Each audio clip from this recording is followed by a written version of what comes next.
I'm ready, but go ahead. Hello, folks. I'm Steve. And I'm Scott. And together we're Backyard Musings in Apple Valley.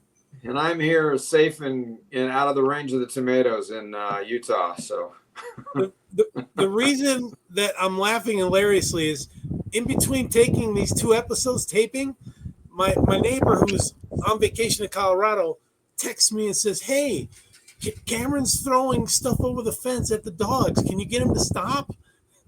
So I'm in the backyard. I'm like, he's not in the backyard. So I went to the front. He's in the front yard. He's wearing roller skates in the gravel. And he's throwing cherry tomatoes over the fence. Or he said tomatoes. And I said, "Where did you get the tomatoes?" He said, "In the backyard. We got tomatoes on the back wall." Not anymore. He's trying to not anymore. He's trying to feed the dogs. So I text back and said, "Okay, we put a stop to that." He's a juvenile delinquent. Apple doesn't fall far from Chersy's tree. Okay, you're gonna get me in trouble. That was a joke. That was a joke. That was a joke, yes. If you tell Shersty I said that, I'm going to deny it, okay? Okay. Wait, it's on film. It's being recorded. Yep. It's out on the internet now. Well, here we go. In a remarkable breakthrough, NASA's Voyager spacecraft has ventured beyond the solar system to reveal a fascinating phenomenon. A searing wall of high temperature located outside our cosmic neighborhood. This wall of fire, discovered in the heliopause region, signifies the point where the sun's influence fades into interstellar space. Would you like to know more? This Voyager spacecraft is unbelievable. We'll talk about that a little bit later. But according to NASA, it's amazing. According to the NASA heliophysics program, the heliosphere, a protective bubble created by the sun's solar wind, extends well past Pluto's orbit, with the heliopause serving as the boundary that separates solar winds from interstellar winds. The edge of the solar system can be defined in several ways. One definition is the point where the planets end, while another considers the Oort cloud, which makes the outer limit of the sun's gravitational influence, where objects might still return closer to it. It comes after a chilling NASA map predicted the U.S. cities that could soon be underwater. Okay, I don't know about that. Now, I don't like that sentence right there. It was in the article, but it didn't make sense in the context. I mean, how is that related to the sun's gravitational pull on planets? U.S. cities that could be underwater. I don't know. I don't know. Those kind of comments kind of lose me a little bit, but you know, whatever. So, maybe later. We're not the experts. We're the messengers, okay? Right. Currently, Voyager 1 and Voyager 2 are the only spacecraft that have crossed this threshold, providing humanity with a unique look into unexplored regions of space.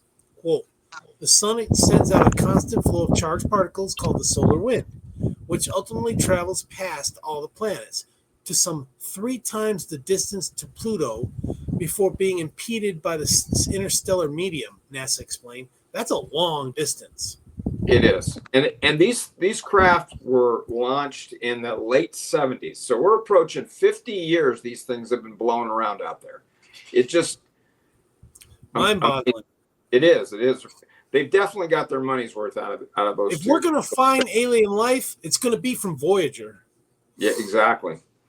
And there was a time there in during their travels that they lost communication with. I can't remember if it was 1 or 2 or maybe both, but they lost communication, and then all of a sudden it started transmitting again. It's just a fascinating story. Before the Voyager spacecraft traversed the heliopause, scientists were unsure exactly where this boundary was located. Nonetheless, the different distances at which the probes encountered it bolstered various predictions related to its location. So, okay.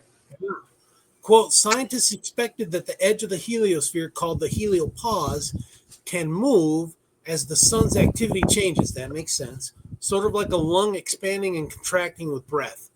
I mean, its particles come from the sun. So, I mean, when you have solar flares, it sounds plausible. This was consistent with the fact that the two probes encountered the heliopause at different distances from the sun, a NASA statement said. Although it is not a hard edge or a wall, both spacecraft recorded temperatures between 30,000 and 50,000 Kelvin. That's hot.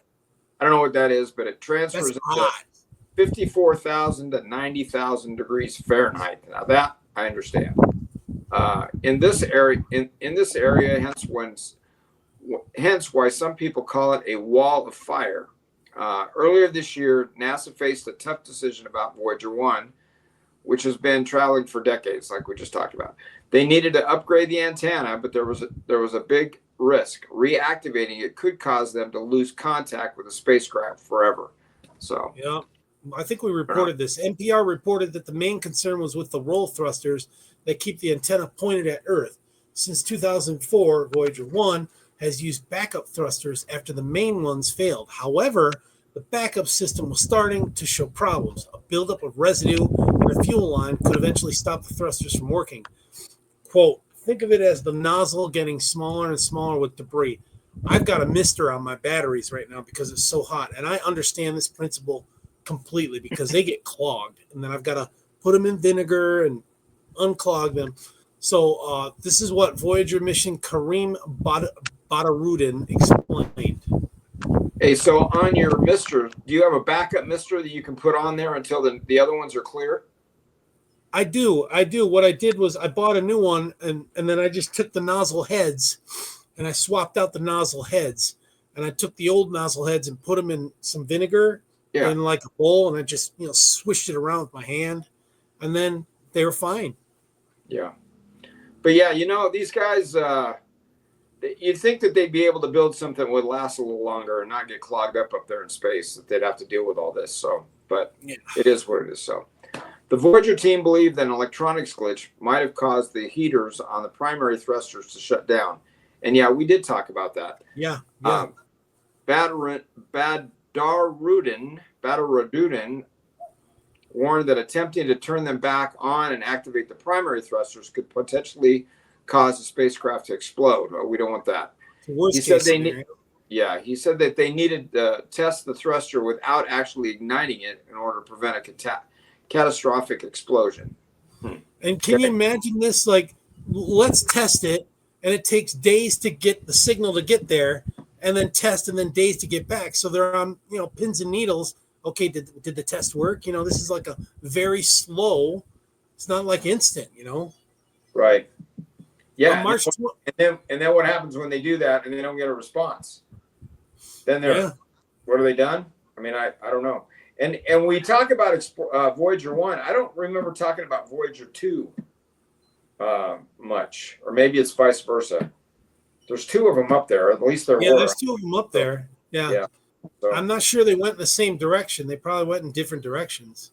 Could be. On March 20th, the Voyager team received relieving news. The primary roll thruster test was successful. I'm pretty sure we did report on that. They are optimistic about maintaining both spacecraft operations long enough to celebrate their 50th anniversary in 2027. There you go. Matt Schindel, the space history curator at the Smithsonian's National Air and Space Museum, said that the Voyager has a unique lifespan in history of robotic exploration of the planets. According to Schindel, scientists still rely on the insights gained from these missions. The probes provided the best data for understanding the outer planets and regarding Uranus and Neptune, he states. That's still the best data we have. Okay. Yeah, we've got nothing else out there. I mean, we've sent probes now out there, but that's all we've got. But I mean, another 50 years, I'm not going to be around in another 50 years if they send another probe out there to get to where these guys are.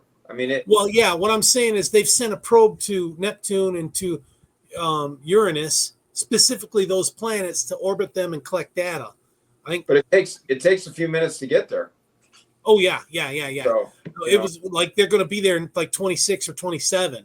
Yeah. Before they start transmitting back. My dad was still working for Jet Propulsion Laboratory when they launched these, And I mean, he's been dead for almost 31 years, so or about 30 years.